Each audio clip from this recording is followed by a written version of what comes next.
కనబడలేదా? గోదారి తల్లి కడుపు కోత వినబడలేదా? గోదారి నీళ్ల రక్తఘోష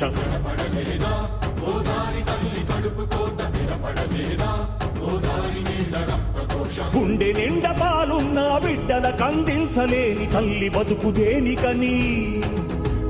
నీళ్లు నింపె నీళ్లున్న సముద్రాన పడిపోయే శాపం తనకెందుకని? బరువై దయ కరువై తను వెలియై ఇక బలియై, ఉప్పు సాగరాలలోకి వెళ్ళలేక వెళ్ళలేక వెక్కి వెక్కి పడుతున్నది వృధాగా కనుమూయలే.